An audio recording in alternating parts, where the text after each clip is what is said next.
The morning light filtered through the floor-to-ceiling windows of Marcus Sterling's office on the 38th floor of the Meridian building in Manhattan, casting long geometric shadows across his pristine desk. Not a single document was out of place. The leather chair was positioned at precisely the same angle as it had been yesterday and the day before that. 3 pens sat in a drawer organizer, black, blue and black again for emergencies. The trash can was empty. The air smelled faintly of leather and the expensive lemon-scented cleaning spray that maintenance used every evening at 6 o'clock sharp. Marcus arrived at 6:53, exactly 7 minutes earlier than his standard schedule, because he had learned long ago that the best way to stay ahead was to never let anything, not even yourself, catch you unaware. "Good morning, Marcus," his assistant Patricia said as he passed her desk. She had already prepared his coffee. Oat milk, no sugar, exactly 135 milliliters. She had measured it. "Your 7 o'clock with the Henderson account is still on. Your lunch is reserved at 11 Madison Park at 12:30. And I've confirmed the conference call with Singapore at..." "Patricia," Marcus said, not breaking his stride, "if I needed to hear about my schedule, I would have asked you to read it to me. You're supposed to prevent problems from occurring, not narrate them." Patricia's jaw tightened slightly, a barely perceptible micro-expression that Marcus caught because he was trained to catch such things. She was, he reflected with mild irritation, becoming less efficient. The way she'd hesitated before saying conference call suggested she'd forgotten the exact time and had to reconstruct it. He made a mental note to remind her that the entire purpose of her position was to reduce his cognitive load, not add to it. He closed his office door with a soft click and settled into his chair, which adjusted to his preferred firmness setting automatically. Everything in his life had been calibrated to optimal specifications. It was not obsessive, it was strategic. The world was chaos, and the only way to survive it was to impose order wherever you had control. His office was his domain, his sanctuary, his one perfect thing in a universe that insisted on falling apart. At 6 o'clock that evening, after the Henderson meeting had run 23 minutes longer than allocated and the Singapore call had wrapped up with minor complications, Marcus was reviewing the quarterly reports when his phone buzzed. It was Patricia. "The new cleaning service is here. Send them in?" Marcus had forgotten about this. The regular cleaning team had retired, all 3 of them, which felt like a personal betrayal. He'd made a call to the agency this morning and given them explicit instructions. The new cleaners were to arrive at 6:15, work for exactly 90 minutes, and complete a checklist that Patricia had prepared. Nothing more. "Yes," he replied. He did not look up from his screen.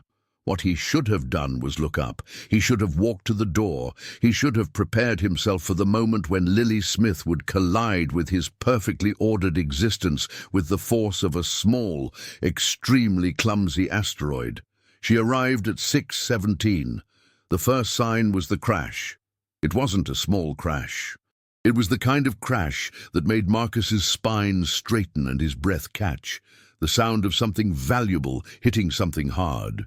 He was on his feet before he'd consciously decided to move, and he pulled open his office door to find a woman standing in the middle of his reception area, wearing a grey hoodie with a suspicious stain on the left pocket, surrounded by the contents of Patricia's desk drawer.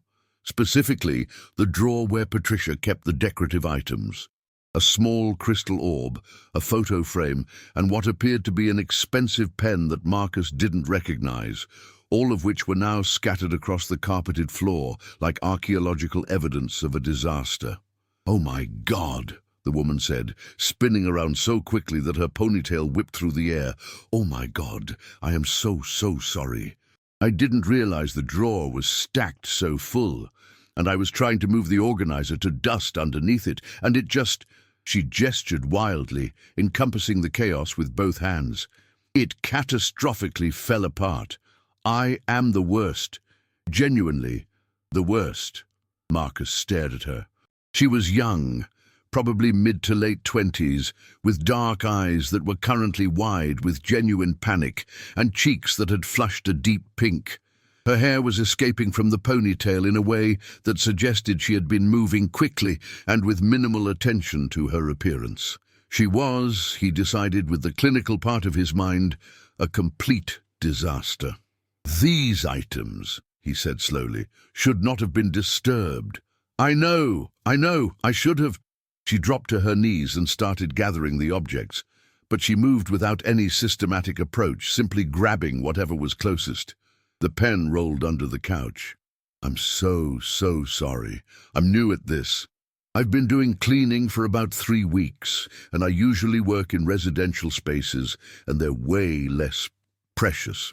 Most of the stuff people have is like, I don't know, old pizza boxes and mystery stains. But this place is pristine, and I'm trying really hard not to break anything, and then I broke something, so—" "What is your name?" Marcus asked. She paused mid-crawl, looking up at him. "Lily Smith. I'm from the agency, Smith's Cleaning Solutions. Well, not from the agency. I work for the agency, obviously, because I'm here, cleaning, failing to clean, apparently."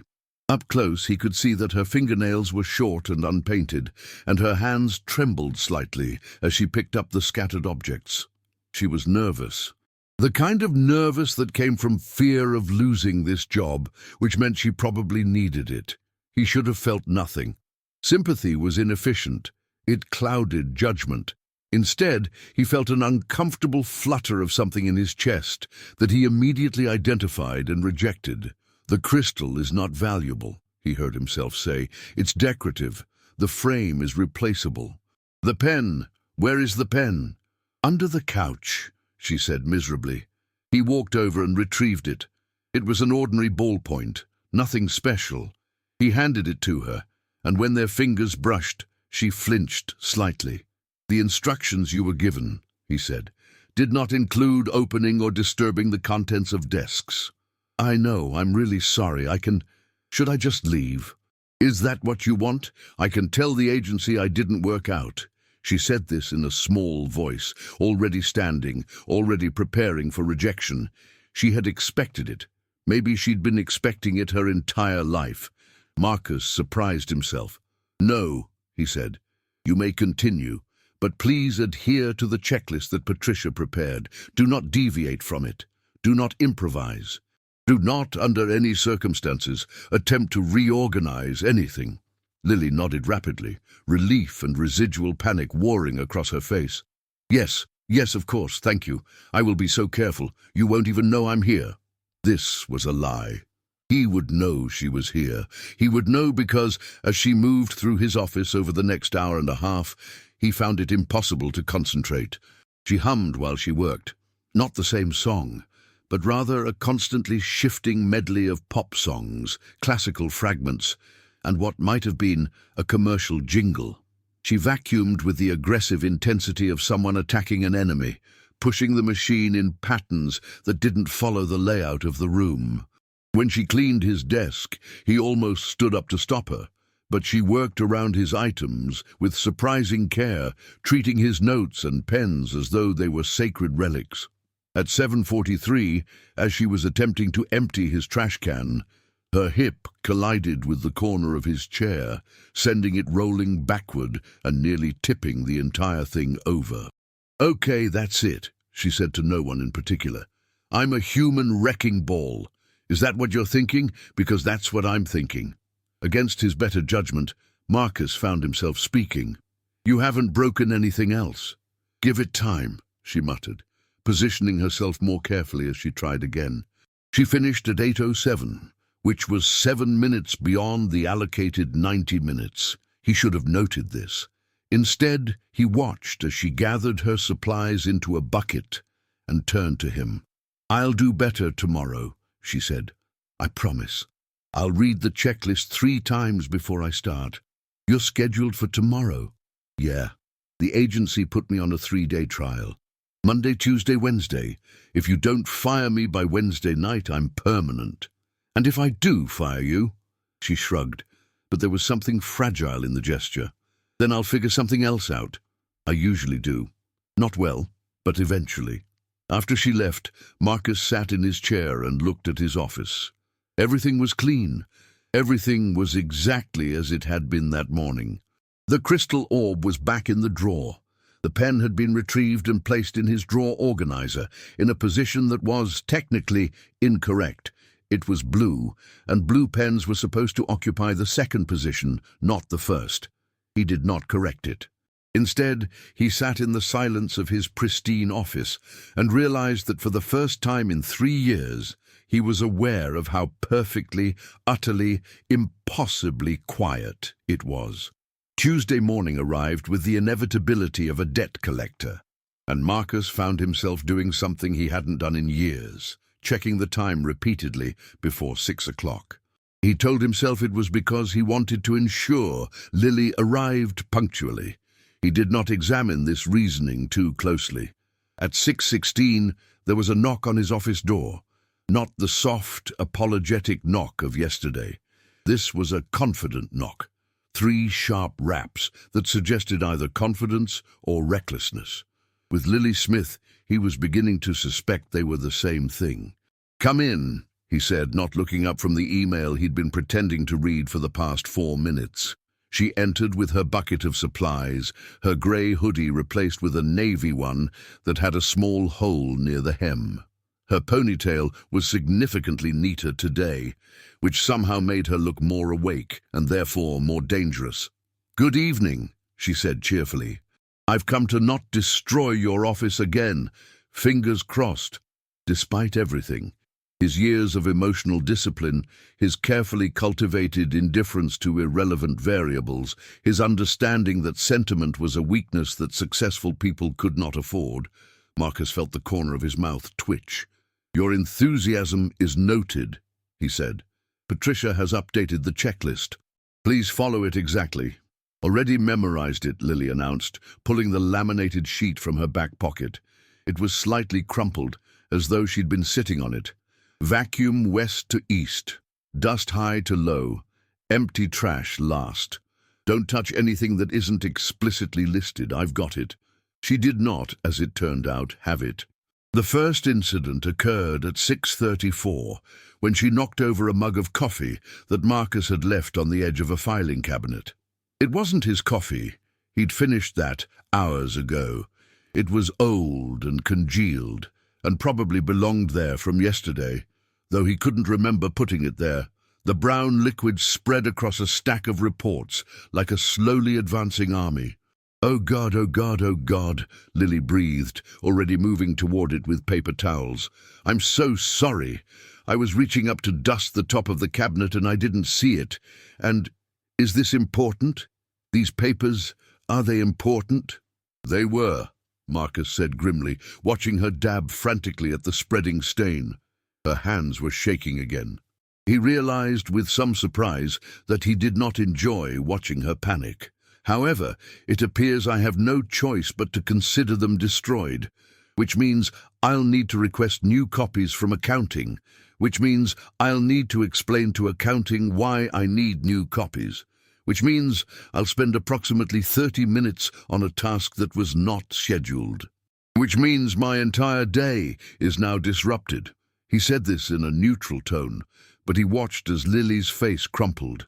She set down the paper towels and stood very still, staring at the damaged reports. "I should go," she said quietly. "Right now. I'm not cut out for this. Some people are good at things, and some people are just disasters, and I'm clearly in the second category. I don't know why I thought I could do this job when I can't do any job. I've been fired from 5 places in the last 18 months. 5. My mother keeps saying that I need to apply myself, which is funny, because I am applying myself. I'm just applying myself directly into failure." She was gathering her supplies, moving with the defeated efficiency of someone who'd practiced this exit before. Something in Marcus's chest clenched. It was not a pleasant sensation. "Sit down," he said. "What?" "Sit down." Lily sat on the edge of his leather couch, still holding her bucket of supplies like a shield. Up close, He could see that there were dark circles under her eyes, the kind that came from working multiple jobs, from stress, from the particular exhaustion of trying very hard and failing anyway. "The reports are from last quarter," Marcus heard himself say. "They are technically redundant. I kept them primarily out of habit. They were not important. I lied. Or rather, I exaggerated their importance because—" He paused, searching for words he'd never needed before. "Because I was angry, and anger requires justification. And the easiest justification was to blame you for disrupting my schedule." "But I did disrupt your schedule," Lily said. "Yes, you did. However, I have discovered that my schedule did not require disruption nearly as much as I believed it did." He settled back in his chair, studying her. "You will stay. You will complete your shift. And if you continue to have difficulty maintaining focus, we will develop a new protocol." "A new protocol," Lily repeated, as though testing the words to see if they were real.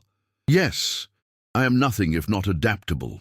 This was a lie. Marcus Sterling was many things, but adaptable was not one of them. However, he was discovering that there were certain circumstances under which lying seemed acceptable. This was also a first. Lily's face shifted, the panic receding, replaced by something more tentative. Hope, perhaps, or resignation. He couldn't quite read it. "Okay," she said. "I'll finish the shift." She completed the rest of the evening without major incident, though there was a moment at 7:52 when she tripped over the vacuum cord and stumbled directly into the wall next to his desk, hard enough that he heard the impact. She didn't break anything. The wall was concrete, and walls were significantly more durable than crystal orbs, but the noise made him wince. "I'm fine," she called out immediately, as though she could sense his concern. "Walls are my friends. We have a complicated relationship." At 8:04, as she was preparing to leave, she paused at his desk. "Why did you really lie?" she asked. "About the reports being important?" Marcus considered the question. It deserved honesty, which was remarkable because he'd spent the last hour convincing himself that honesty wasn't relevant here. "Because I wanted to see if you would accept blame," he said finally. "And you did. Immediately. Without question. Which suggested that you've spent a significant amount of time accepting blame for things that are not entirely your fault." Lily was quiet for a moment. "Is it that obvious?" "Only to someone who's learned to read people," Marcus said. "It's a survival skill in my line of work." "Well," Lily said, "it's kind of depressing that you can read me like a book. A sad book. A book that falls apart when someone sneezes near it." "You're not falling apart," Marcus said. "You're in the process of being reassembled. There's a difference." She looked at him for a long moment, and something passed between them, not quite understanding, but the beginning of it. The understanding that they might, under certain circumstances, understand each other. "See you tomorrow," she said, and left. Wednesday began with Marcus realizing he'd thought about Lily Smith approximately 43 times on Tuesday evening and Wednesday morning. He'd counted. He shouldn't have counted, but he had. She arrived at 6:19, which was actually closer to the scheduled time than she'd managed before. She was wearing a different hoodie, black this time, and she looked tired in a way that suggested she'd been working other jobs during the day. "Long day?" he asked, before he could stop himself. "I worked a shift at a cafe from 10 to 4, she said, already pulling on her gloves. "The owner is thinking about letting me go because I'm too friendly with customers and don't maintain appropriate professional distance. Apparently remembering someone's name and asking about their day is not what cafe patrons want. They want efficient indifference." "Then he's a fool," Marcus said. "Customers don't want efficiency. They want to feel seen." Lily paused mid-glove. Did Marcus Sterling, CEO of Sterling Consultancy, just say something vaguely human?" "I contain multitudes," Marcus replied dryly. "Proceed with your work." She did, and this time she moved through the office with less frantic energy and more careful attention. She still hummed, Today it was some pop song he didn't recognize, something about loving yourself, and she still moved with a kind of chaotic grace. But there was intention in it now. She was trying, genuinely trying, not the performative trying of someone desperate to keep a job, but the quiet trying of someone beginning to care about the outcome. At 7:37, she was cleaning his desk when she found something.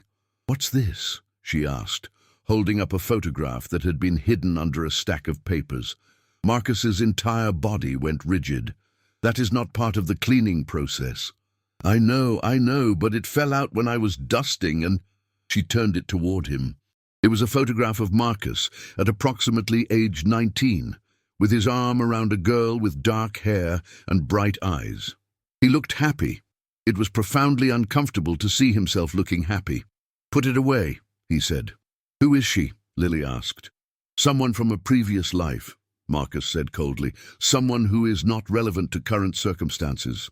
Lily studied the photograph for another moment, then set it gently on his desk, right in the center, directly in his line of sight. "I'm putting it here because I think she was relevant. I think she might still be. And I think it's weird that you're hiding her under papers instead of, having a life where people you care about are visible." "You're overstepping," Marcus said quietly. "Probably," Lily agreed, "but someone has to. You've been alone so long you're starting to think it's a feature instead of a bug." She finished her work in silence after that, and the silence was different from the silence of Monday.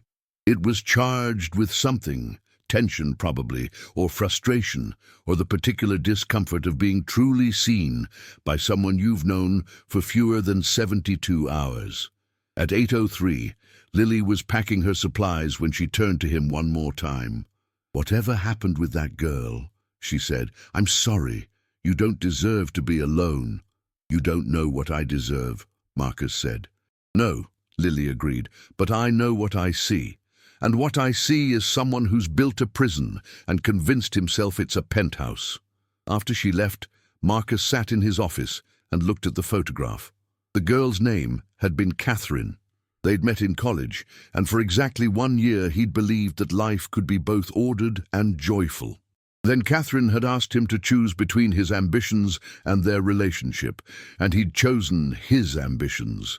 It had been the correct choice. It had also been the loneliest choice. He picked up the photograph and placed it in his desk drawer, in the same place where Lily had found it, but this time he didn't hide it. He simply closed the drawer and sat in the darkness of his office, aware that something fundamental had shifted. On Thursday morning, there was a text from the cleaning agency. Lily Smith had passed her trial period. She was being assigned to his office permanently 3 times per week. Marcus read the message 4 times. Then he called Patricia. "Increase Lily Smith's rate by 20%, he said, "effective immediately." "Is there a problem with her work?" Patricia asked, confused. "Should I be looking for a replacement?" "No," Marcus said. "She's fine, better than fine. I simply believe in compensating people appropriately for their contributions." It was technically true. It was also a lie.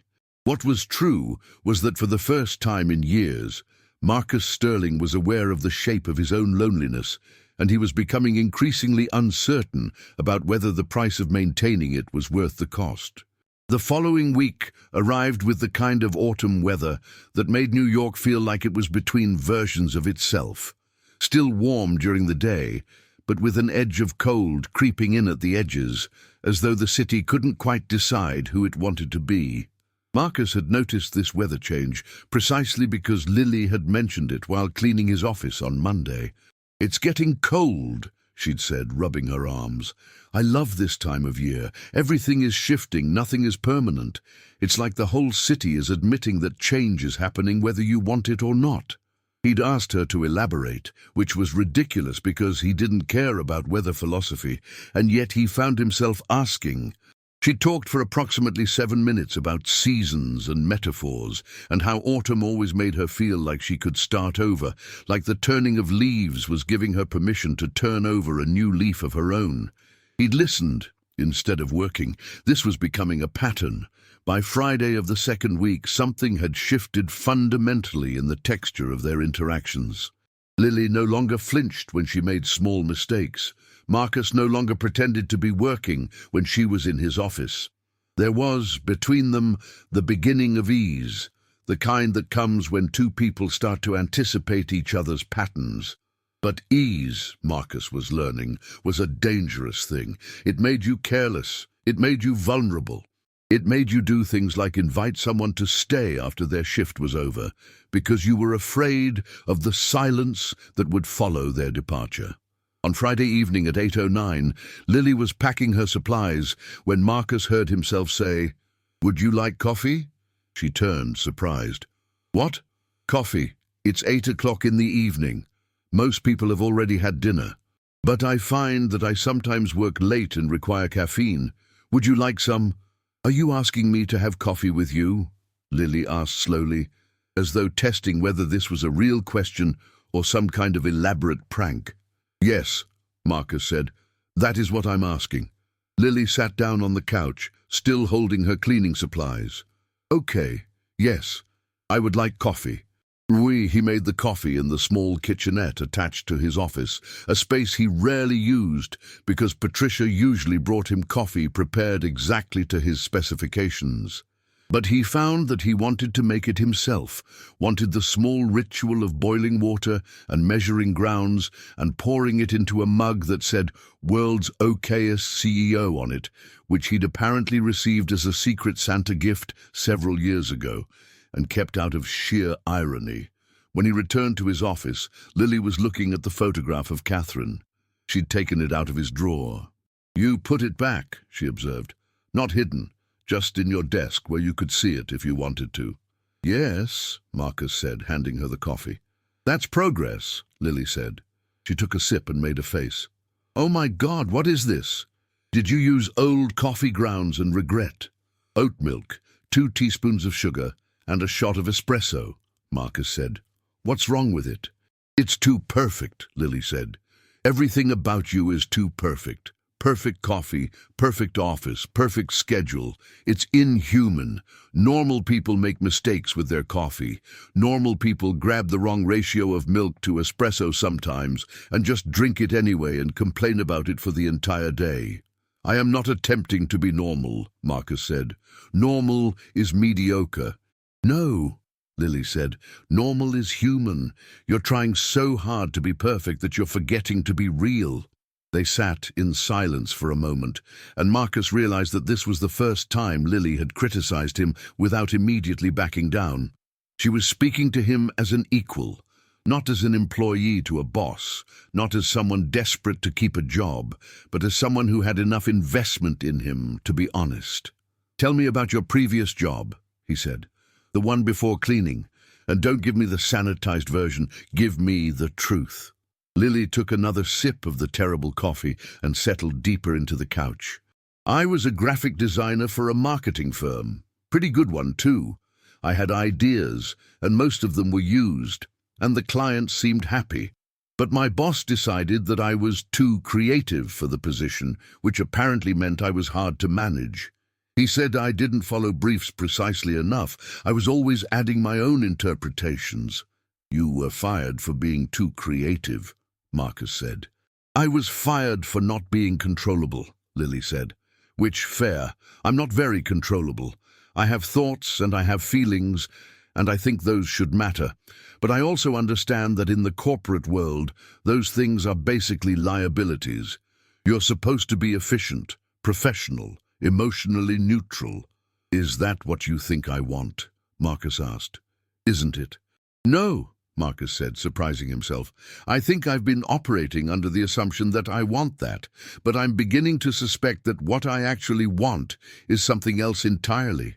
I'm just not entirely certain what that something is." Lily was looking at him with an expression that was difficult to pass. It might have been pity. It might have been understanding. It might have been the beginning of something more complicated. "You should go out," she said suddenly. "Where?" "Anywhere. Out. Into the world. You need to remember that there are places outside of this office. You need to remember what it feels like to not be in control of everything. That sounds terrible, Marcus said. It is, Lily agreed. That's why it would be good for you. The following Monday, Marcus did something he hadn't done in 4 years. He left the office at 6 o'clock sharp. No meetings to conclude, no emails to answer, no quarterly reports to review. He simply closed his laptop and walked out, leaving Patricia staring at him as though he'd spontaneously developed a second head. He went to a bar in the East Village that Lily had mentioned, a place called the Broken Compass that was, true to its name, difficult to find, and even more difficult to understand the layout of. The interior seemed to defy basic geometry, with corridors that led in unexpected directions, and a main room that was somehow both intimate and sprawling. He did not technically go there to see if Lily might be there. He went there because she'd mentioned it, and she'd seemed to care about it, and he was beginning to understand that proximity to Lily was becoming important to him in ways that were difficult to explain and impossible to justify. He saw her almost immediately. She was at the bar, talking to the bartender with animated hand gestures, and she was wearing clothes that were not grey or navy hoodies. She was wearing a green dress that was somehow both impractical and perfect, and her hair was down around her shoulders, and she was laughing about something in a way that made everyone around her seem to be smiling. Marcus experienced a moment of profound vertigo. He understood in that moment, with complete clarity, that he had fallen in love with Lily Smith. It was not a gradual realization. It was a sudden, irreversible understanding of the shape of his own stupidity. He turned to leave. "Marcus!" He turned back. Lily had spotted him. Her face had gone through a series of expressions: surprise, confusion, and then something that might have been pleasure. She was standing up, moving toward him. The dress was definitely impractical. It had a tear in the hem that suggested it had been worn many times by someone who didn't particularly care about maintaining its condition. "What are you doing here?" she asked. "I was in the neighborhood," he lied. "I thought I might. I recalled that you mentioned this establishment." "You came here because I mentioned it," Lily said. She was smiling slightly, as though she could see through his lie and found it endearing rather than irritating. "Yes," Marcus admitted, "that is accurate." "Come on," she said, taking his arm. "I want you to meet my friends." This was how Marcus Sterling, CEO of Sterling Consultancy, found himself spending a Friday evening in a bar in the East Village, surrounded by people who worked in creative fields and had no respect for his position or his carefully constructed professional identity.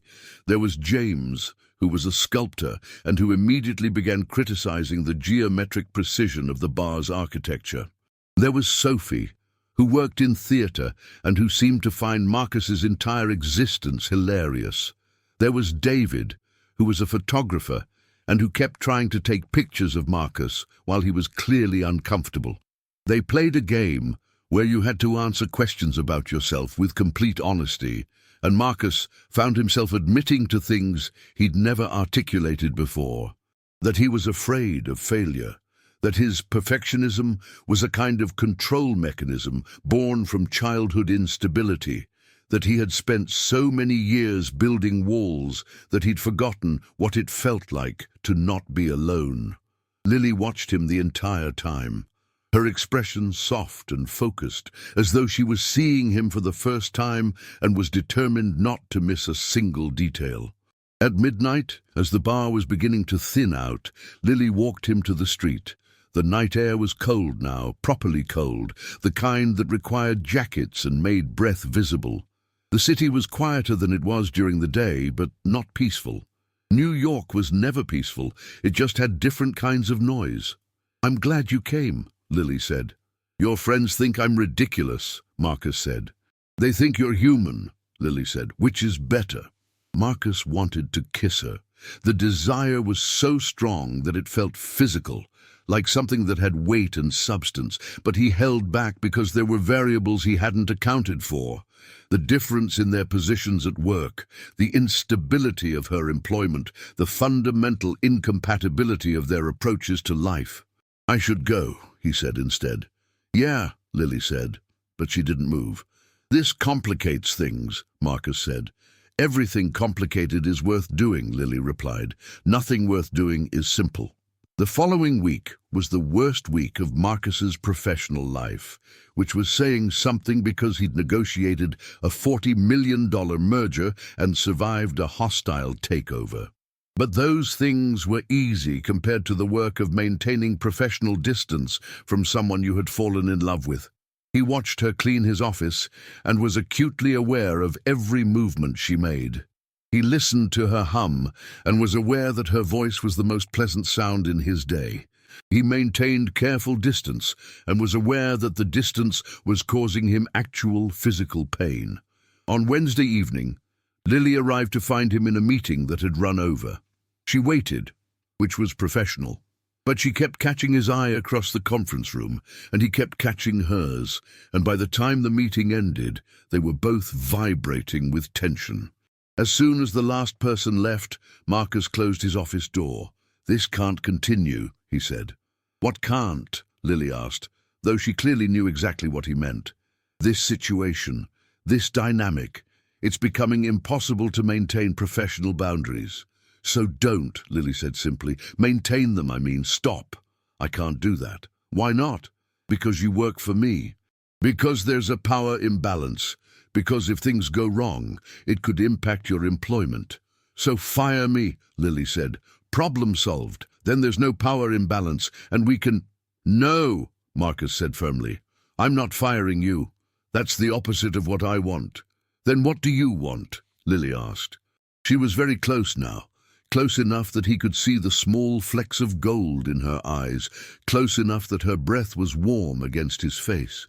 "I want to want something that makes sense," Marcus said, "but I'm increasingly aware that I don't. I want you, which makes no sense, which is inefficient, which defies every logical principle I've built my life on." "Welcome to being human," Lily said. "It's terrible." "Yes," Marcus agreed, "it is." He kissed her then, which was impulsive and entirely unlike him. Her lips tasted like coffee and something else, something that was distinctly Lily, chaotic and warm and slightly unpredictable. It was the best decision he'd made in years, and also the worst decision he'd made in years, and he was beginning to understand that sometimes the best and worst decisions were the same thing. When they broke apart, Lily was smiling. "So what now?" she asked. "Now," Marcus said, "we figure out how to do this without destroying your career, my reputation, and the entire fabric of my professional organization." "Can we do that?" Lily asked. "I have no idea," Marcus said, "but I'm willing to try." The problem with keeping a secret in a place like Sterling Consultancy was that secrets had a shelf life of approximately 4 days. This was a mathematical certainty that Marcus had somehow failed to account for, which was embarrassing because he prided himself on accounting for variables. The variables, as it turned out, were numerous and significantly more complex than anticipated. Variable 1 was Patricia, who had the observational skills of a trained intelligence operative and the discretion of a social media influencer. She noticed that Marcus was arriving at his office with coffee that wasn't prepared to his specifications. She noticed that he was smiling, actually smiling with teeth, when Lily entered the room. She noticed that on Wednesday evening, when Lily had cleaned his office, he'd asked Patricia to leave early, which was unprecedented.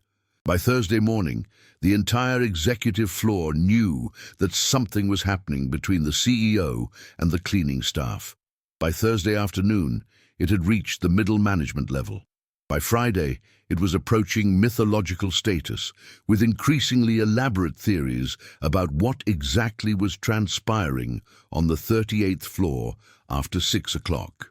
Marcus became aware of this on Friday morning, during his weekly meeting with the board of directors. Richard Hartwell, the chairman of the board, was a man who believed that subtlety was for people with insufficient power to be direct.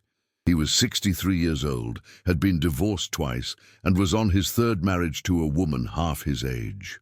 He was, therefore, the last person on earth who should have been making judgments about anyone's personal life, and yet here he was, doing exactly that. "There's a rumor circulating," Richard said, leaning back in his chair with the satisfied expression of someone about to cause trouble. "Something about you and the cleaning staff. Now, I don't care what you do in your personal time, Marcus, but I do care about optics. We're a company built on precision and professionalism. We can't have the CEO looking like he's having some kind of dalliance with an employee." The room went very quiet. Marcus felt the weight of 7 board members' attention, each of them waiting to see how he would respond. This was a test, not of his leadership abilities, those were established, but of his ability to prioritize the company over his personal desires, which was what real CEOs did. "The rumor is accurate," Marcus said. "I am in a relationship with Lily Smith. She's employed by an external cleaning agency, not by Sterling Consultancy, which means there is no direct power imbalance within our organizational structure. Her employment status is not contingent upon my personal feelings, nor would her dismissal benefit the company in any measurable way." "You're sleeping with the help," Richard said bluntly. "I am in a relationship with someone I care about," Marcus corrected. "Her professional background is irrelevant to the quality of my leadership or the competence of this organization." "Is it, though?" Richard leaned forward. "Because what I see is a CEO who's becoming distracted. You've been leaving early. You've been missing meetings. Last week you turned down the Pembroke account because you said you had a personal commitment, which in my 30 years of corporate experience has never meant anything good." This was partially true. The Pembroke account was worth $4.3 million annually. It was also a nightmare client with unrealistic expectations and a tendency to change requirements mid-project. Marcus had turned it down because he'd calculated that the emotional labor of managing them would be substantially higher than the financial benefit, which was a decision that would have been unthinkable 6 weeks ago. "The Pembroke account was a poor strategic fit," Marcus said calmly. "My personal relationships have not impacted my professional judgment." "Your personal relationships are making you sloppy," Richard said. "You used to be precise. You used to be ruthless. Now you're making exceptions, and exceptions are where mediocrity begins." The meeting ended shortly after that, with the board collectively deciding that they would monitor the situation but take no immediate action. This was corporate speak for, "We're giving you rope and waiting to see if you hang yourself." Marcus left the meeting feeling something he rarely felt: uncertainty. He called Lily that evening. "We need to talk," he said, which were possibly the 4 worst words in the English language. "Okay," Lily said, her voice immediately cautious. "Are you breaking up with me?" "Because we've been dating for approximately 3 weeks, and if you're breaking up with me via phone call, I think that's a new low even for me, and I once had someone break up with me via a text message that was literally just the emoji of a broken heart." "I'm not breaking up with you," Marcus said. "The board knows about us." There was a pause. Then, "And they're upset?" "Concerned is the diplomatic term. Hostile would be more accurate." "Because I'm a cleaner," Lily said. It wasn't a question. "Because you represent a deviation from my established patterns. Because they believe it indicates a loss of focus. Because in their worldview, relationships between people of different professional standings are inherently compromising." "That's horrible," Lily said. "Yes," Marcus agreed. "It is. Which is why I'm considering asking the cleaning agency to reassign you to a different building." The silence that followed was significantly heavier than the previous one. "You're firing me," Lily said finally. "I'm protecting you," Marcus said. "If the board decides that your presence is detrimental to my effectiveness, they could apply pressure to have you removed. This way, you leave voluntarily without the appearance of impropriety." "Marcus, no," Lily said. That's That's not what I want. I don't want you to make decisions for me based on what might happen. I want you to fight for this, for us. I want you to tell the board that it doesn't matter what they think, because what we have matters more. It's not that simple, Marcus said. Why not? Because I have responsibilities. Because this company employs 900 people who depend on my ability to maintain focus and credibility. Because one person's happiness, even if that person is someone I care about, doesn't outweigh the stability of an organization. So that's it, Lily said. You're choosing the job. You're choosing the perfect office and the perfect schedule and the perfect life that doesn't actually have any love in it. I'm choosing wisdom over impulse, Marcus said. You're choosing fear, Lily said. You're afraid that the board is right. You're afraid that being with me is going to ruin everything you've built. And you know what? Maybe it will. Maybe love is messy and chaotic and bad for business. But at least it would be real. Lily. But she'd already hung up. The next morning, Lily didn't arrive at his office. Marcus waited until 6:30, then called the cleaning agency. They informed him that Lily Smith had requested reassignment to a different building, effective immediately. No reason given. He spent the weekend doing what he always did, working. He reviewed reports. He attended meetings. He responded to emails. He did everything except think about the absence of Lily Smith in his office, which was impossible because her absence was significantly more present than her presence had ever been. On Sunday evening, as he was reviewing next week's schedule, which was, as always, completely full, Patricia called. "I'm resigning," she said without preamble. "What?" "I'm resigning. Effective 2 weeks from now. I've been your assistant for 8 years, Marcus. And I've watched you build an empire out of fear and control. I've watched you systematize every aspect of your life so that nothing unexpected could ever touch you. And then Lily arrived, and she was completely wrong for everything you'd built, and you were happy for the first time in years. And instead of fighting for that, you chose the empire. So I'm choosing to leave because I can't watch you do that to yourself anymore." "Patricia, this is irrational," Marcus said.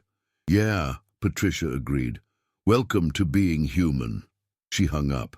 Marcus did not sleep that night. He sat in his apartment, which was, he realized with some horror, completely devoid of personal items, as though it had been decorated by someone with no internal life, and thought about what Lily had said. "You're choosing fear." She was right. He was afraid. He was afraid of the instability that came with loving someone unpredictable. He was afraid of the chaos of a life that couldn't be controlled. He was afraid of proving Richard Hartwell correct, of becoming one of those CEOs who lost focus because they were distracted by personal relationships. But he was also beginning to understand that the alternative, a life of perfect order and perfect loneliness, was its own kind of chaos. It was the slow, grinding chaos of a life that looked good from the outside, but had no texture or warmth or meaning. At 6 o'clock Monday morning, Marcus made a decision. It was not a logical decision. It was not a calculated decision. It was, in fact, the most impulsive decision he'd made in his adult life, which meant it was probably the right one. He went to the address that Lily had given him weeks ago, a small studio apartment in a building in Astoria, Queens, that seemed to be held together primarily by paint and optimism. The apartment was on the 3rd floor of a building with no elevator, and the stairs smelled like someone's cooking and someone else's desperation. He knocked on apartment 3C at 6:45 in the morning. It took approximately 30 seconds for Lily to open the door, which meant she was already awake. She was wearing an oversized t-shirt with a coffee stain on it, and her hair was tangled, and she was the most beautiful thing Marcus had ever seen. "Hi," she said, surprised. "I was wrong," Marcus said. "I was afraid, and I made decisions based on that fear instead of on what I actually want. What I want is you. I want the chaos and the unpredictability and the way you hum off key while you're cleaning. I want the complications. I want the real thing, even though it's terrifying." "Marcus," Lily started. "I'm going to speak to the board today," Marcus continued. "I'm going to tell them that my personal relationships are not their concern as long as they don't impact my professional performance. I'm going to spend the next 6 months proving that having a life outside of work actually improves my decision-making. And I'm going to ask you to give me another chance, knowing that I'm going to fail sometimes and make terrible decisions and probably reorganize your things without asking permission." "You're going to reorganize my things?" Lily asked, with what appeared to be amusement. "Probably," Marcus said. "I have control issues." "I know," Lily said, "but you're aware of them, which is something." She reached out and pulled him inside the apartment, which was indeed chaotic. Clothes on chairs, books stacked in irregular piles, a kitchen that looked like it had never met an organizational system it liked. It was the most comforting place he'd ever been. The board meeting on Monday afternoon was contentious. Richard Hartwell argued that Marcus was compromising his position. 2 other board members suggested that he take a leave of absence to reassess his priorities. But 4 board members, including Margaret Chen, the oldest member of the board and someone Marcus had always respected, sided with Marcus. "I've been in corporate America for 42 years, Margaret said, "and I've watched a lot of brilliant people burn out because they forgot that having something to live for is different than having something to do. If Marcus wants to have a relationship, that's his business. What matters is whether he can still run the company. And from where I'm sitting, he seems sharper than he's been in years." The board voted. The vote was 5 in favor of Marcus, 4 against. It was not unanimous, which meant it was not a complete victory, but it was enough. That evening, Marcus called the cleaning agency and requested that Lily Smith be reassigned back to his office. He also requested a formal meeting with their manager. During that meeting, he requested that Lily's rate be increased by 40% and that she be promoted to a supervisory position overseeing the cleaning of the entire Meridian building. "She doesn't have managerial experience," the manager said. "She has the most important qualification," Marcus replied. "She cares about the quality of her work. Everything else can be taught." 3 weeks into their official relationship, Marcus discovered that love was significantly more complicated than he had anticipated. This was not a surprise. He had anticipated that love would be complicated. What he had not anticipated was the specific texture of the complications, the way they emerged, not during grand moments, but during small, ordinary moments that could only be described as aggressively mundane. The first complication arrived on a Tuesday evening when Lily came to his apartment for the first time.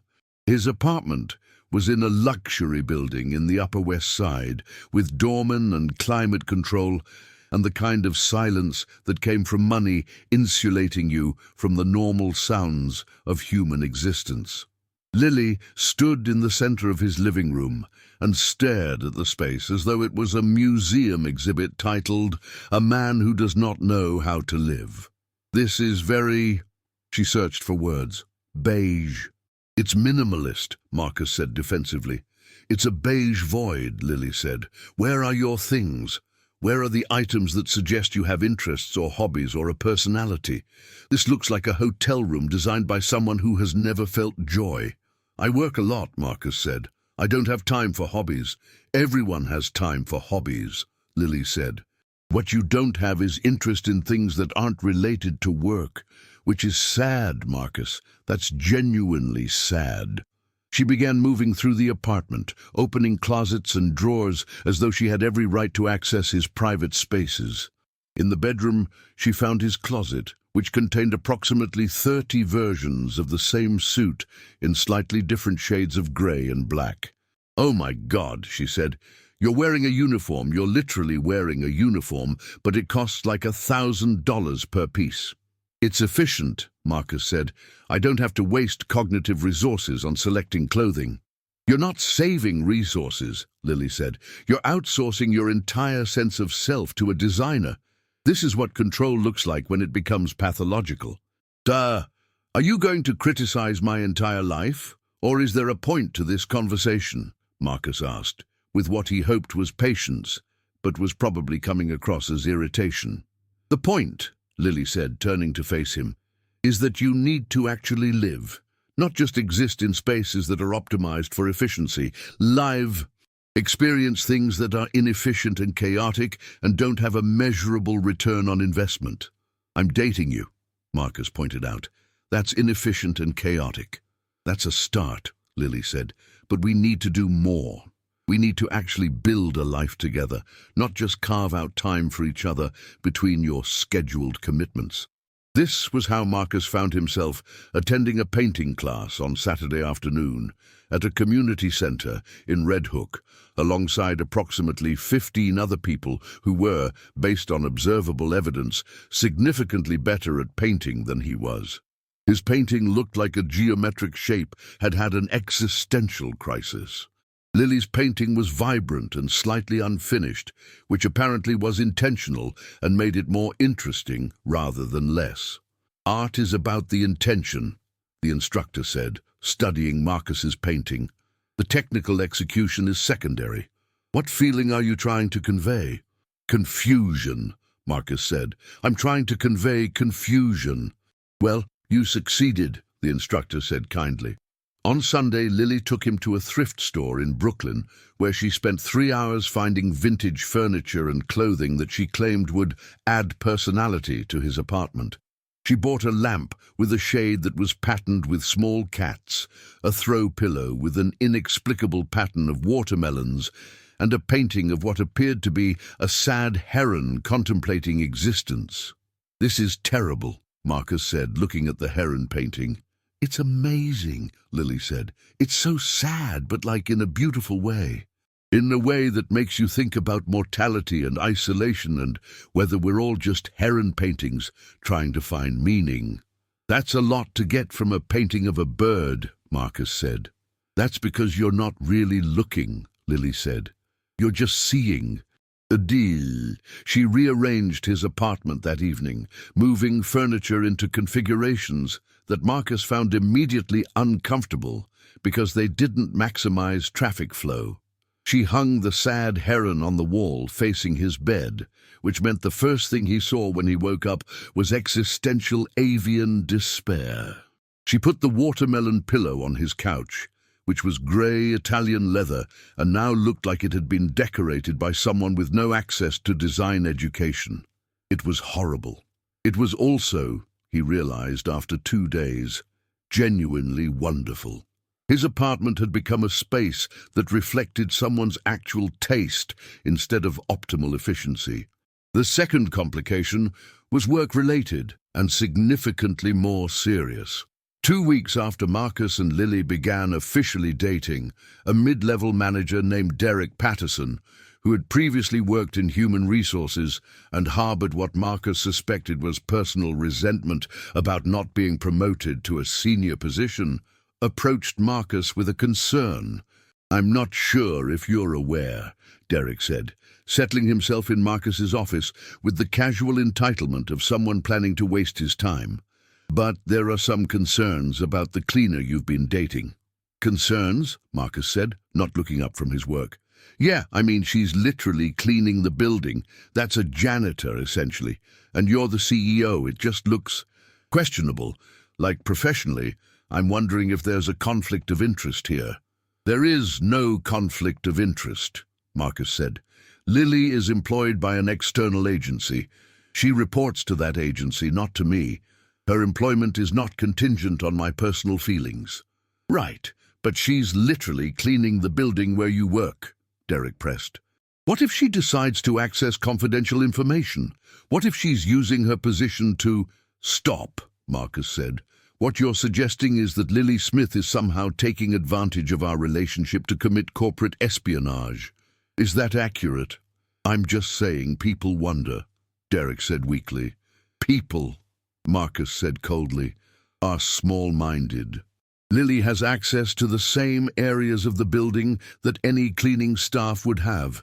She has no access to confidential information.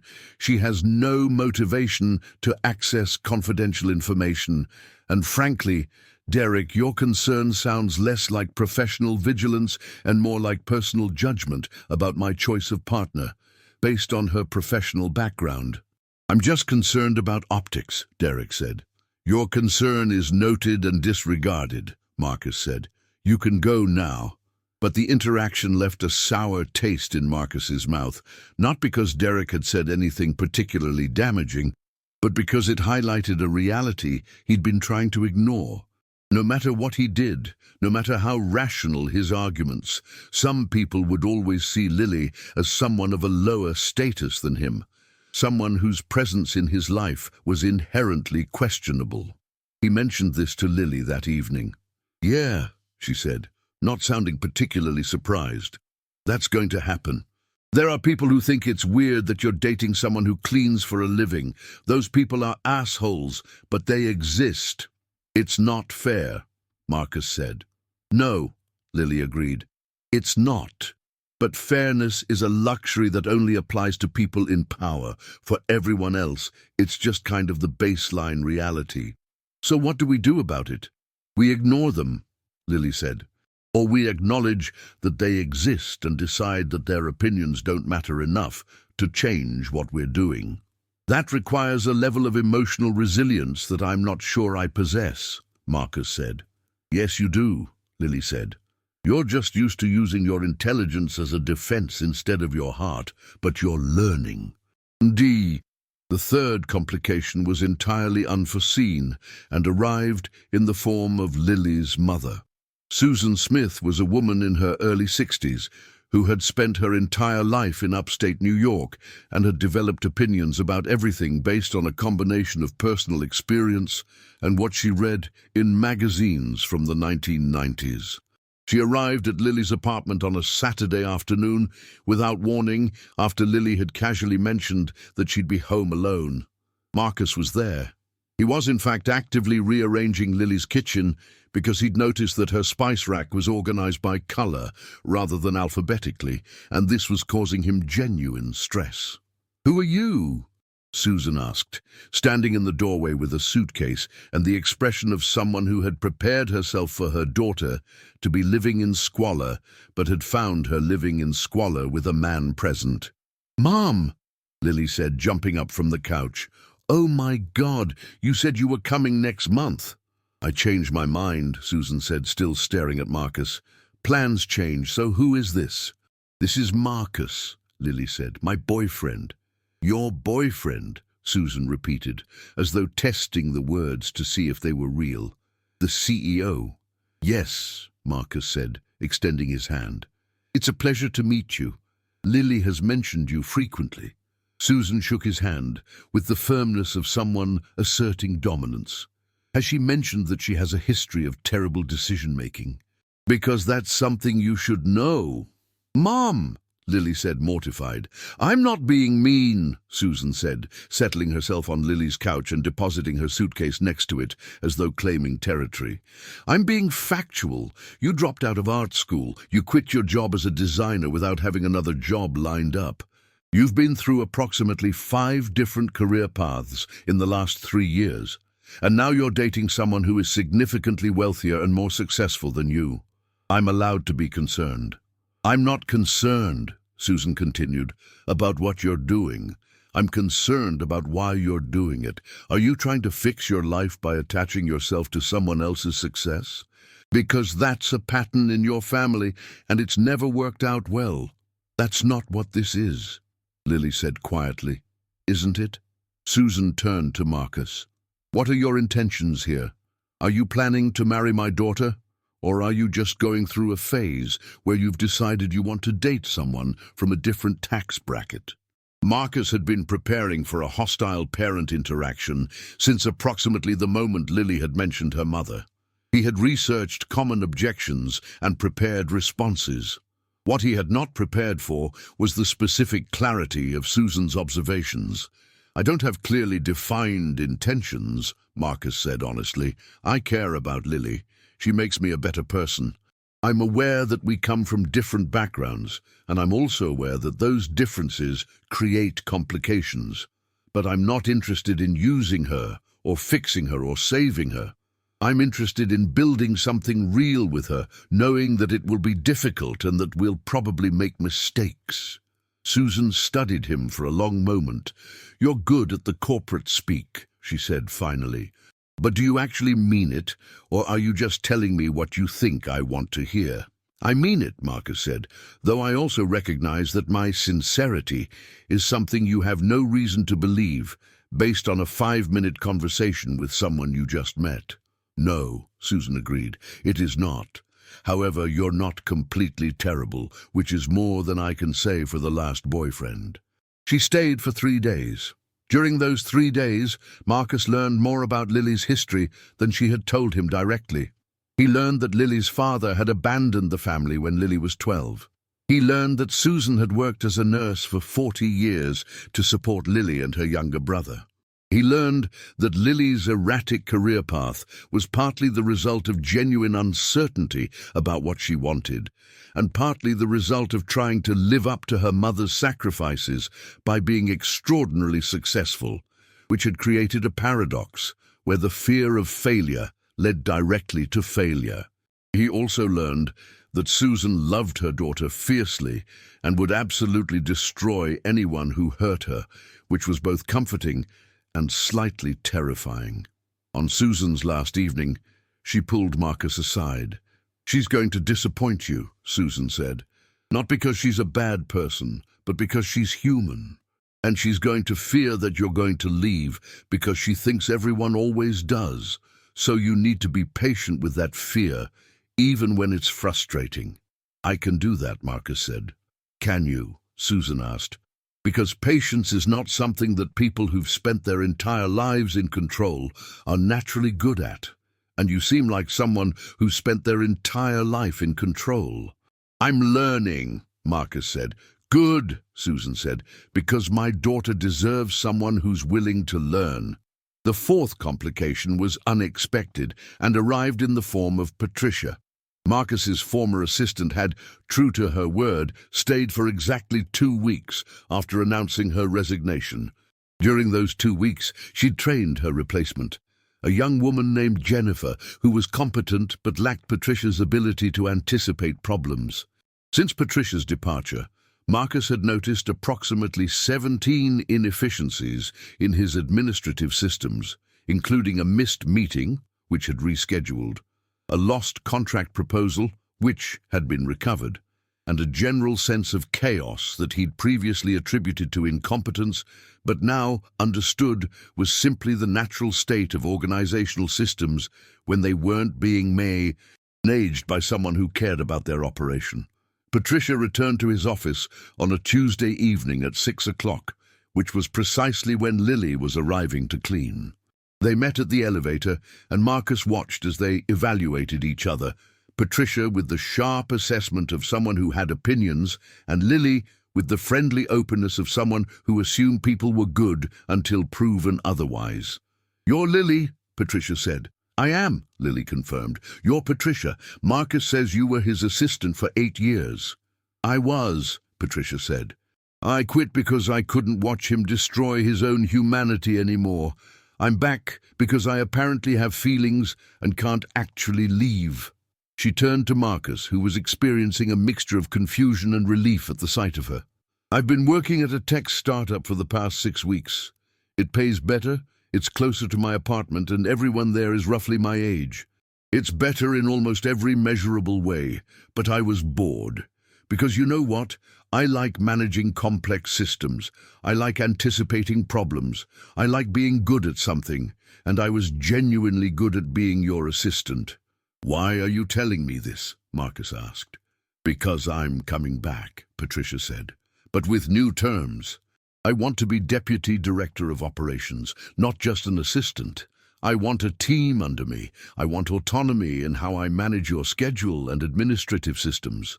And I want a salary that reflects the actual value of what I do. If you can't offer me those things, then I'll go back to the tech startup.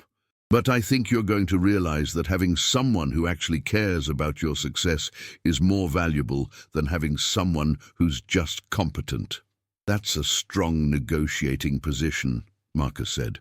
"I know," Patricia said. "I learned from the best. She turned to Lily. He's going to be terrible at balance for the next few months. He's going to overcommit and then feel guilty about it. You'll want to help him, but don't let him fail a little bit. It's good for him. I'll keep that in mind, Lily said, with what appeared to be genuine interest. Patricia left after that, but she left with an agreement that she would return on Monday in her new capacity. Her departure seemed to extract something from the air, the sense that things were changing, that the old systems were being dismantled and replaced with something that resembled actual human life. 2 months into their relationship, Marcus and Lily moved in together. Not to his pristine apartment. That had been the first point of contention, and Lily had been adamant that she would not spend her life in a space that looked like a furniture showroom. Instead, they found a place in Astoria, Queens, near where Lily had been living. It was a 2-bedroom apartment with exposed brick and character and absolutely zero organizational systems. On their first evening in the new apartment, after they'd arranged the furniture approximately 17 different times and were still not satisfied, Lily sat on the floor and looked at Marcus. "Are you happy?" she asked. Marcus considered the question seriously. His apartment was chaotic. His schedule was no longer perfectly optimized. His wardrobe now included a blue sweater that Lily had insisted he buy, which was not grey or black, and therefore felt fundamentally wrong. He was spending approximately 2 hours per week in activities that had no measurable productive output. "Yes," he said. "I'm happy." "Good," Lily said. "Because I'm happy too. And I wanted to make sure we were having the same experience and not just kind of tolerating each other while internally resenting the compromises." "Are you tolerating the compromises?" Marcus asked, suddenly concerned. "A little bit," Lily admitted. "Sometimes you organize my things without asking, and it drives me crazy. But then I remember that you're trying, and you're learning, and you're doing it because you care about me, not because you're trying to control me. So I forgive you." "I'm sorry about the organizing," Marcus said. "I'm trying to be better about it." "I know," Lily said. "And I'm trying to be better about leaving things in random places and losing important documents. We're both trying." "That's not very romantic," Marcus said. "No," Lily agreed. "It's not, but it's real, and real is better than romantic." The problem began in March, almost 6 months into their relationship, when Marcus received a job offer from London. It was not a casual offer. It was a partnership opportunity with Ashford and Wells, one of the most prestigious consulting firms in Europe. It involved a 3-year commitment, a significant increase in compensation, and access to a client base that would essentially cement his position as one of the most influential business strategists in the world. It was, in every measurable way, the opportunity of a lifetime. The problem was that Lily was in New York. She had just been promoted to senior supervisor at the cleaning agency, managing a team of 23 people. She had started taking evening classes to finish her graphic design degree, which she'd abandoned years ago but had decided to revisit. She had, for the first time in her adult life, built a life that was stable and intentional and entirely of her own creation. Marcus read the offer letter 3 times before showing it to her. On the 4th reading, he realized he was hoping the words would change, that somehow the London opportunity would transform into something that didn't require him to leave, or that Lily would somehow announce that she'd been secretly planning to move to London the entire time. Neither of those things happened. He told her on a Saturday evening while they were cooking dinner together. Lily was making pasta from scratch, something she'd learned to do despite having no natural cooking talent. And Marcus was standing at the counter, ostensibly helping, but mostly getting in the way. "I got an offer," he said, "from a firm in London. They want me to join as a partner." Lily's hands stilled in the pasta dough. "London, England?" "Yes." "How long?" she asked, not looking up. 3 years, possibly renewable." She continued kneading the dough, and the silence stretched out between them like something with texture and weight. When she finally spoke, her voice was small. "Are you going to take it?" "I don't know," Marcus said. "I wanted to talk to you first." "About whether I'd come with you?" Lily asked. She looked up at him, and there was something fragile in her expression. "Or about whether you should go?" "Both," Marcus said. "Either. I don't know how to make this decision." "You're going to resent me if you don't take it," Lily said. It wasn't a question. "You're going to spend the next 10 years wondering what would have happened if you'd had the courage to choose your career." "That's not—" "It's true, though," Lily said. "And I can't be the person who holds you back. I can't be the reason you didn't become who you were meant to become." "I could ask you to come with me," Marcus said. "You could," Lily agreed. "And I could leave everything I've built here and move to a country where I don't know anyone and don't have a job, and would be entirely dependent on you. And that would be its own kind of disaster." She turned back to the pasta dough and continued kneading with more force than necessary. "My parents had this dynamic," Lily said. "My father wanted to move to California for a job opportunity. My mother didn't want to go because she had her nursing career and her family here, so they compromised. My father went alone for 6 months, and then he just stayed.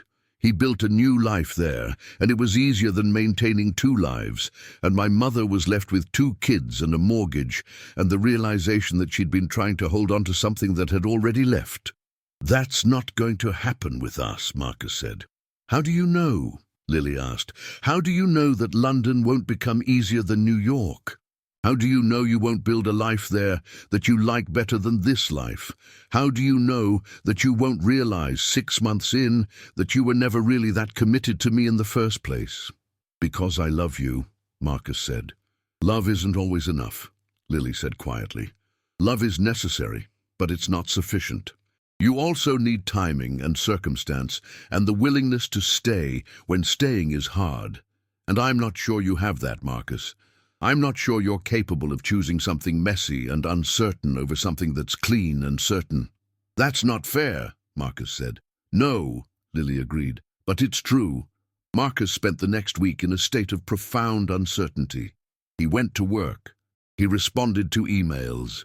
He attended meetings. He did all the things he was supposed to do while internally experiencing something that resembled drowning on dry land. Patricia noticed immediately. "You've been offered the London position," she said. It wasn't a question. Patricia had the ability to read him with unsettling accuracy. "How did you know?" "Too, because you've been systematically misreading emails. You've been late to 3 meetings, and you've reorganized your desk 7 times in 5 days. The only thing that makes you behave this way is genuine uncertainty." Marcus told her about the offer and the conversation with Lily. Patricia listened with the focused attention of someone who had spent 8 years learning how to listen to him. "You're going to turn it down," Patricia said when he finished. "I haven't decided," Marcus said. "Yes, you have," Patricia said. "You're just angry about it, because it's not the decision you wanted to make. You wanted to have it both ways, the partnership in London and Lily in New York. You wanted to be able to say yes to the opportunity without having to say goodbye to the life you've built here. But that's not how life works. You get to choose, but you have to live with the consequences of your choice." "What if I'm making the wrong choice?" Marcus asked. "Then you live with that," Patricia said, "and hopefully you learn something. But I think you already know what the right choice is. You're just trying to negotiate with yourself about whether you can afford to make it." On Friday evening, Marcus asked Lily to meet him at their favorite bar in Astoria, the one where he'd first found her talking to friends, the place where she'd made him human again. It was crowded with the usual mix of people, but they found a quiet corner and sat across from each other like they were beginning all over again. "I'm turning down the London offer," Marcus said. Lily's expression didn't change. "Why?" "Because being the most successful version of myself doesn't matter if I'm alone while I'm doing it," Marcus said. "I spent the first 42 years of my life building a career and a reputation and a carefully controlled existence, and I was completely empty. Then you arrived with your chaos and your terrible paintings and your complete inability to follow a checklist, and suddenly my life had texture and meaning. And I realized that the career and the reputation were never actually what I wanted. What I wanted was connection. What I wanted was to be seen and valued by another person. What I wanted was to matter to someone. "Marcus," Lily started. "I'm not finished," Marcus said. "You were right about one thing. You're right that you could move to London with me, and we could build a life there, and it might be wonderful for a while. But you would eventually resent me. You would look at everything you'd given up and realize that you'd made a choice based on fear instead of love. And I can't ask you to do that. I can't ask you to make that sacrifice." "So what are you saying?" Lily asked. "That we're breaking up? That you're choosing the London offer after all?" "No," Marcus said. "I'm saying that I'm choosing you. But I'm also saying that I'm choosing the version of my life that includes you in it. Not as someone I'm protecting or someone I'm sacrificing for, but as someone I'm actually building something with. I'm choosing to stay in New York.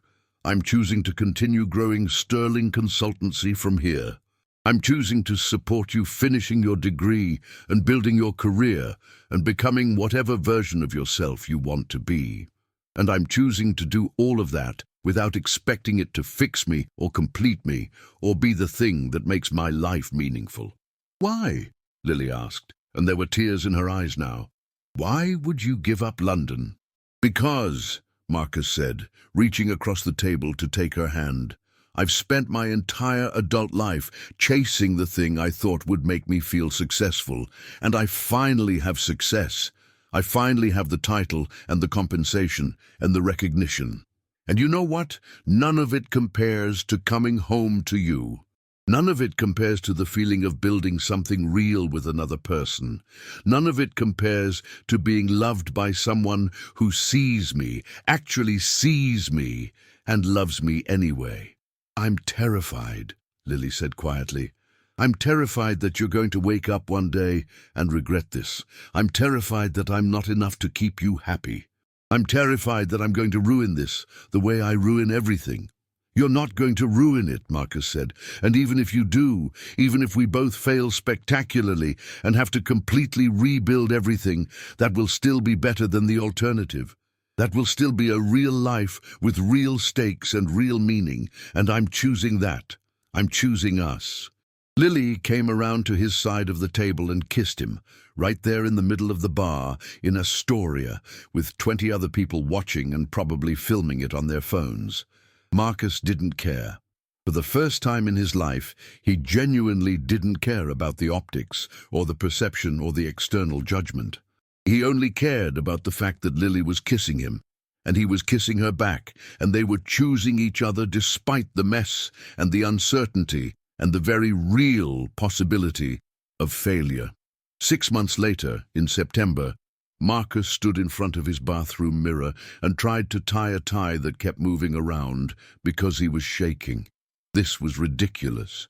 He negotiated with Fortune 500 companies on a regular basis.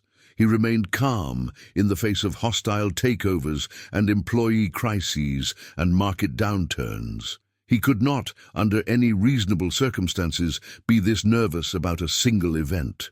But he was. Lily knocked on the bathroom door. She was wearing a dress that was the color of autumn leaves, and her hair was down around her shoulders, and she was the most beautiful thing he'd ever seen. "You're going to be late if you don't stop fussing with the tie," she said. "The tie is essential," Marcus said. "The tie sets the tone." "The tie is a strip of fabric," Lily said. "It doesn't set anything. You're just nervous." "I'm not nervous," Marcus lied. "You're absolutely nervous," Lily said, coming to stand next to him in the bathroom. She adjusted the tie with practiced efficiency. "You're about to ask me to marry you in front of 150 people, and you're nervous that I might say no." "Are you going to say no?" Marcus asked. "That would be a very elaborate prank," Lily said. "But no." "I'm not going to say no." The wedding was held at a botanical garden in Queens, Lily's choice, because it was chaotic and beautiful and had the kind of unpredictable weather that made careful planning pointless. The ceremony was attended by Marcus's colleagues and clients and board members, who seemed genuinely shocked to see their CEO getting married to a woman who worked in the cleaning industry. It was also attended by Lily's friends and her mother Susan, who cried loudly and without shame throughout the entire ceremony. Patricia was standing next to Marcus as his best person, wearing a smile that suggested she'd always known this would happen. When the officiant asked if anyone objected to the marriage, Derek Patterson, who'd been invited out of professional obligation, started to stand up. But then he caught Patricia's eye, and something in her expression convinced him that standing up would be a mistake. He sat back down. Lily cried when she said her vows. They weren't happy tears, they were the complex tears of someone who couldn't quite believe that this kind of happiness was allowed, that this kind of messiness and realness could actually be called joy. "I'm terrified," she said in front of everyone. "I'm terrified that I'm going to disappoint you. I'm terrified that I'm going to disappoint myself. I'm terrified that I'm going to organize your socks wrong, or use the wrong kind of coffee in your machine, or laugh too loud at your jokes. But I'm more terrified of not getting to try. I'm more terrified of the life where I didn't take this chance with you. So I'm choosing to be terrified, while also being hopeful. I'm choosing to believe that we can build something beautiful together, even when it's messy." Marcus didn't cry. He hadn't cried since he was 18 years old, but he came very close. He looked at this chaotic, beautiful woman who had invaded his perfectly ordered life and turned it inside out, and he realized that everything he'd accomplished before this moment had been a preparation for this.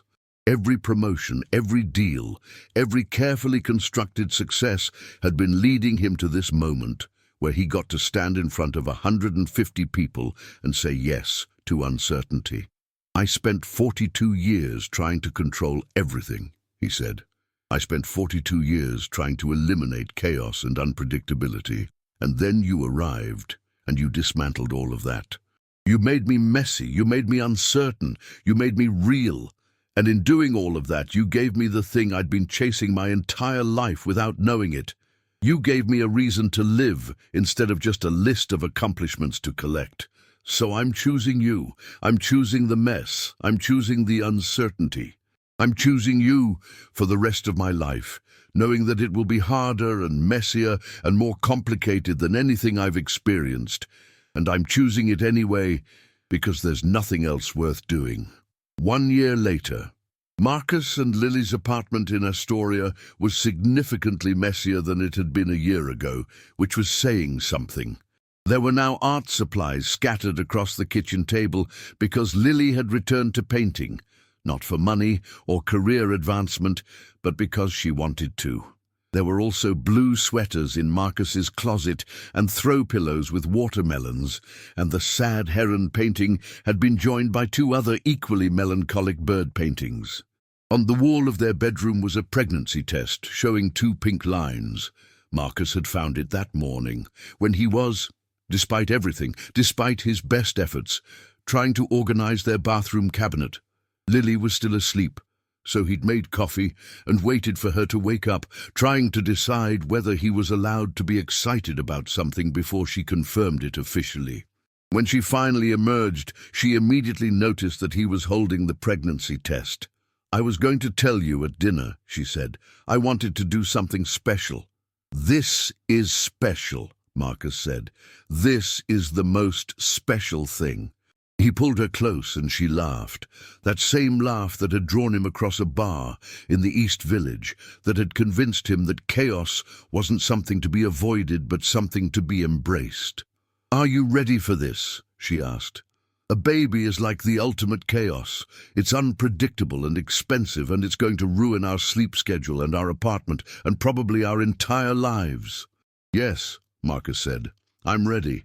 "Are you sure?" Lily pressed. "Because you can't organize a baby. You can't make it efficient or scheduled or predictable. You're going to have to surrender to the chaos completely." "I know," Marcus said, "and I'm ready." She smiled at him, that smile that still had the power to undo all of his careful composites and reminders that he was a CEO and should probably maintain some level of professional dignity.